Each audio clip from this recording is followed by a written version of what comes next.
Good morning, everyone. It's Annie from hearthealthbrainhealth.com, encouraging healthy grieving and mindful actions. Today, my morning contemplation has been all about consciousness, of course, and about connecting with this higher space to live from.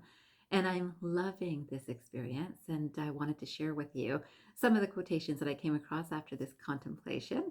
And the first one is from one of my favorites, Eckhart Tolle. And this quotation says, "The moment you become aware of the ego in you, it is strictly speaking no longer the ego, but just an old conditioned mind pattern. Ego implies unawareness. Awareness and ego cannot coexist." And this is so true that once we become aware, some people would say awakened, to truth or a higher consciousness, and start living from the space, you do see that ego and unawareness cannot coexist, that your actions, your thoughts, your words all become very aligned if you allow them to be. And people often think that this is such a not easy space to be in. How could I always be aware of what I'm thinking or what I'm speaking or what I'm doing? And it is actually very possible and not easy as many people would think. But of course, I found another quotation too, which also matches this idea. And this one is by Osho. And this quotation says, "Love and ego cannot go together. Knowledge and ego go together perfectly well. But love and ego cannot go together, not at all. They cannot keep company." And if you haven't seen it, of course, I've written about love quite a bit, but I'll put a link just under this video on my YouTube page for you to look at for what we would consider love. And I think there is such truth in those statements that are expressed in those videos that no one would be able to deny that that truly is love. And today, I, of course, am combining this idea of consciousness and love, and really they do go together very, very well. And of course, that means that it's my favorite things, right? So these are the things that I don't think they're only my favorite things, too. I do believe that most of us share this consistency of appreciating love in its pure and genuine form, and maybe not appreciating the ego in others more than ourselves, right? Although remember, whether we think of ourselves as better than another or lesser than another, it's ego in ourselves. And so if we can be mindfully aware of when we are thinking from that space, or when we are speaking from that space, or when we are acting from that space, it's such a beautiful experience. And I would love for you to experience this.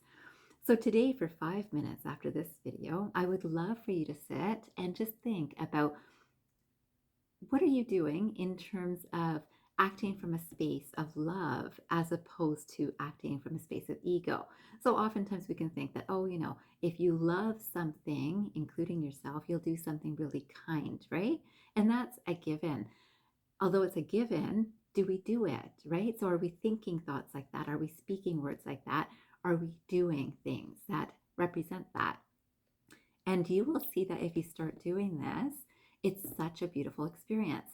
Yet you might not be able to do it if you haven't processed your own emotions. And you know that I do work with emotional intelligence when I work with grief recovery in terms of understanding why we feel the way we do and what kind of patterns might have been set in our systems. And I would love for you to understand this if you're noticing that you're not acting from a place of love, or speaking from a place of love, or thinking from a space of love, because as I said, I do believe this is what we all have in common, that this is a really important space to live from. And this is our higher consciousness. And then I have one more quote, and this quotation is by John Bradshaw. This quotation says, "Ego is to the true self what a flashlight is to a spotlight." Ego is to the true self what a flashlight is to a spotlight. Now, a spotlight has so much light, right? And a flashlight has a little bit of light. Regardless of how big your flashlight might be, your spotlight is bigger. And that is the true self, the higher self. And I was amused as I was reading this because it's so true. And it's so not easy to explain, because when you think you kind of know something, it feels like, well, I know as much as I need to know, or I love, right? So that's such a simple thing, that I love. And yet, unless you actually are watching how much are you loving, you won't allow yourself to experience that spotlight experience. And that is a beautiful experience. And then I was reminded of this awesome story I had heard about. And it was from a Swami speaking about a student's interaction with either a Swami or a guru of some sort. And it could have been a monk.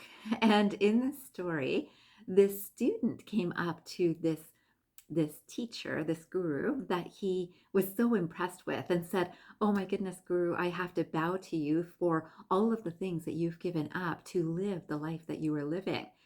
And the guru looked at him and said, "I have to bow lower, deeper to you because of all of the things that you've let go to live the life you were living." And I believe this is so true. And unless you are on this journey to experience that higher self, you may not experience the truth behind that guru's words. So I wish you a fabulous day ahead, and I hope you remember, transform your mind and transform your life. Have a great day, everyone.